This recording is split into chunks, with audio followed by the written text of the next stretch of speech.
네, 안녕하세요. 김영배입니다. 오늘은 저희들이 로마의 이상과 멸망이란 주제를 가지고 말씀드리겠습니다. 로마인들은 큰 이상과 꿈을 갖고 있었죠.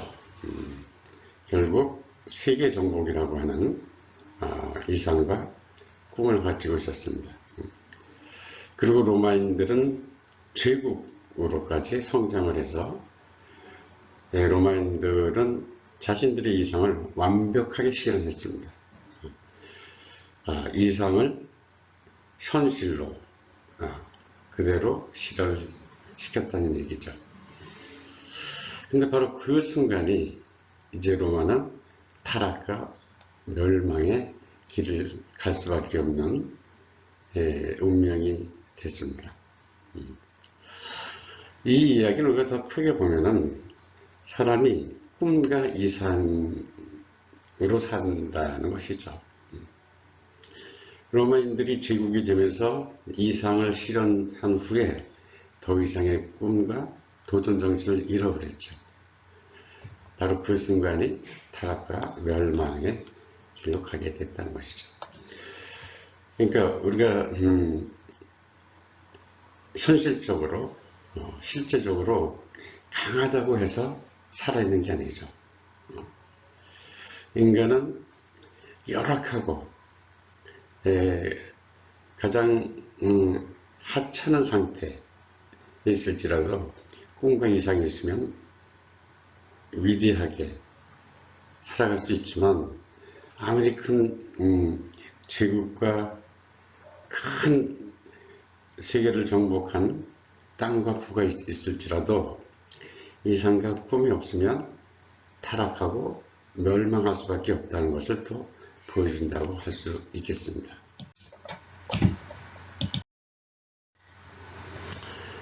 로마 이상은 뚜렷한 목표를 갖고 있었죠.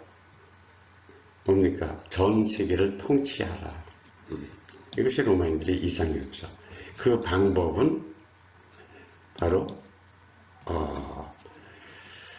거만한 자, 반항하는 자는 철저하게 제압하라. 그리고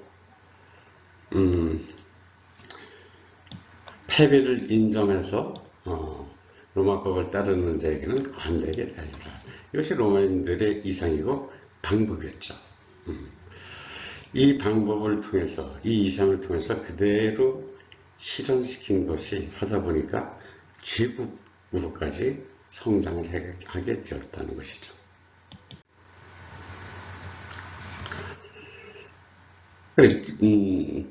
성녀, 처녀와, 그죠? 그 전쟁의 신 마르스의 자식들이다 하는 것이죠. 전쟁의 신, 전쟁에서 명성을 떨치게 됐다. 초기 로마인들은 농민이고 목통에 불과했죠. 소박하고 정말 근면하고 가정적이고 실용적인 농업과 목축 민족이었다. 그래서 굉장히 근면하고 소박한 그런 그 민족이었다 하는 것이죠.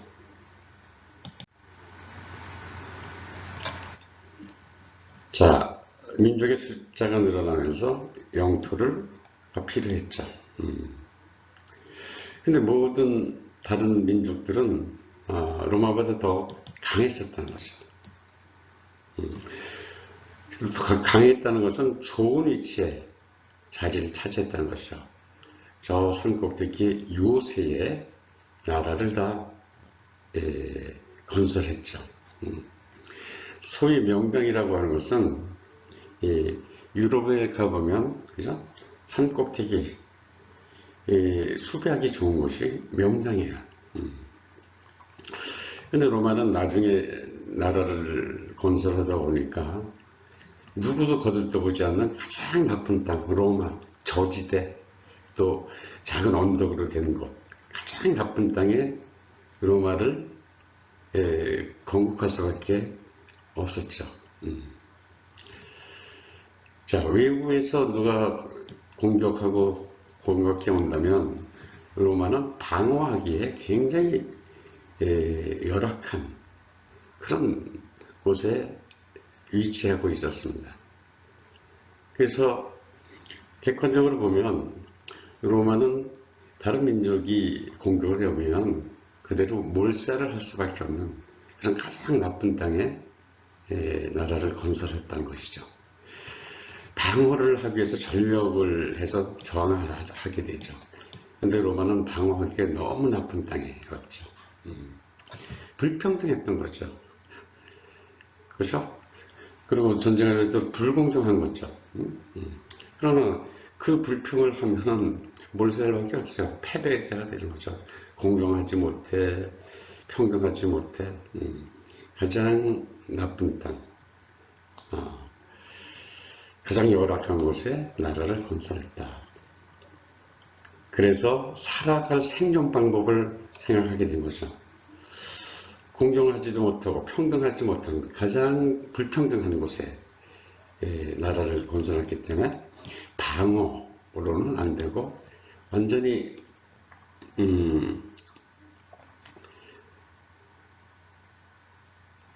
바꿔서 그죠? 공격 전략을 취하게 되죠. 방어와 수비를 하는 것이 편하잖아요. 쉽고. 공격하는 건 굉장히 어렵습니다. 어마어마한 희생을 해야 돼요. 근데 로마인들은 생존하기 위해서는 공격을 할 수밖에 없었다는 거죠. 우리가 몇 배 더 힘을 들여서 공격을 하지 않으면 우리는 수비에서는 몰살을 당할 수밖에 없다는 것이죠. 그래서 공격으로 바뀌게 되고 그것을 실현하게 됐다. 생존이죠. 생존을 위한 권리를 위해 싸울 때 결국은 수비를 할 수는 없고 우리는 굉장히 힘든 공격의 전략을 취하자. 그래서 정복자가 되고 그런 과정 속에서 제국으로 발전된 것이다. 야, 우리가 살만하고 힘이 있으니까 기획을 해서 멋진 위대한 제국을 만들어보자. 이래서 시작이 된 게 아니라는 거죠.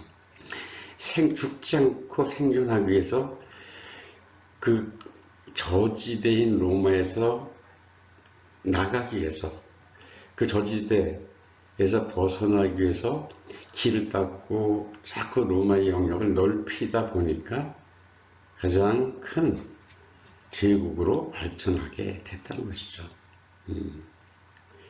이렇게 제국으로까지 된 것은 무엇에 의해서 됐냐? 죽지 않고 생존하기 위해서. 왜? 안정된 곳에 나라가 있지 못했기 때문에 가장 나쁜 땅에 있었기 때문에 로마인들은 생존을 위해서 자꾸 나가야 됐죠. 나가야 생존이 더 보장되고 그래서 계속 나가는 거죠. 그러다 보니까 세계를 정복하고 제국으로 발전하게 됐다. 이것이 로마 제국화의 과정이었다는 것이죠. 가장 나쁜 곳에 있었기 때문에 로마인들은 정상적인 전쟁을 한다면 가장 불공정하고 불평등한 경기 속에서 패배하고 몰락할 수밖에 없었죠. 그래서 생존 방법으로 발상의 전환을 통해서 공격을 통해서 쭉 나가다 보니까 나중에 제국이 됐다는 것이죠. 자, 제국이 되면서 로마는 큰 변화를 갖게 되죠. 어떤 변화냐? 리비우스라고 하는 이런 역사학자가 이런 글을 썼어요. 분은 로마인들에게 허용을 갖다 줬다. 쾌락과 사치와 방탕에 의해 한 국가를 황폐화시킬 수 있는 욕망을 가져다 주었다. 하는 것이. 자, 이게 제국이 되고 나서 로마는 허용과 쾌락과 사치와 방탕으로 가게 됐다는 것이죠. 제국이 되기 전까지는 로마인들은 도전정신, 공격정신, 생존이라는 생각을 갖고 위대한 로마를 만들지 않으면 안 되겠다는 것이죠. 근데 제국이 되고 나서는 자, 이제부터는 우리도 여유도 갖고 부도 있으니 즐겨보자 했을 때 로마인들은 아주 약점이 있었어요. 놀거나 즐길 능력을 갖추지 못했어요. 전쟁과 아주 그 생존에 필요한 실용적인 것은 철저하게 했는데 여가 시간을 문화를 즐길 수 있는 교양이 안 돼 있었죠. 그래서 시간적인 여유와 부가 있을 때 로마인들은 이렇게 방탕과 퇴폐로 갈 수밖에 없었다는 것이죠. 요즘 제국이 되고 나서입니다. 로마인들이 이렇게 제국으로 됐을 때는 강한 권력이 있기 때문에 그렇게 됐죠. 근데 이제 더 이상 제국이 되고 나서는 성벽을 쌓았어요. 그리고 이제는 우리도 안전하게 수비만 하면서 살겠다. 그래서 팍스 로마나라죠. 로마인에 의한 평화. 여러분, 평화를 부르짖는 순간 타락과 멸망의 일을 갖게 돼요. 뚜렷한 권력의지를 가질 때 로마인들은 아주 근면하고 멋진 것이 있었죠. 근데 이제 권력의지를 갖지 않고 수비를 하자.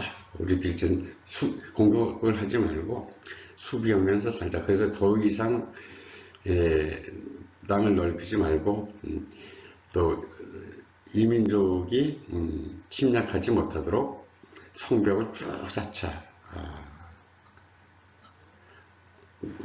이렇게 되면서 만족을 한 거죠.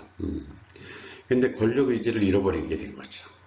로마인들은 강한 권력의지가 있었는데 그것으로 그들은 아주 근면하게 또 당당하게 하나의 매력을 갖춘 하나의 그 행동과 이상을 갖고 있었죠.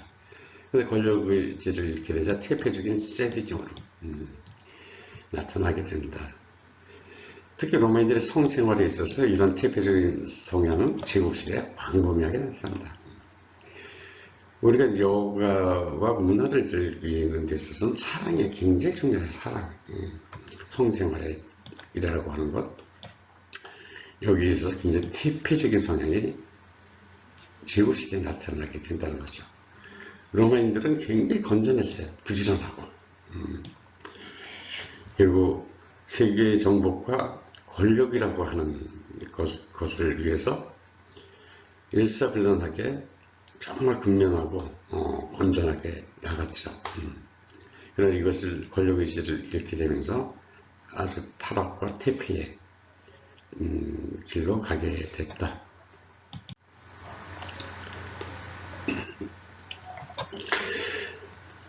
자, 로마인들은 사실은 문화와 교양과는 거리가 멀죠.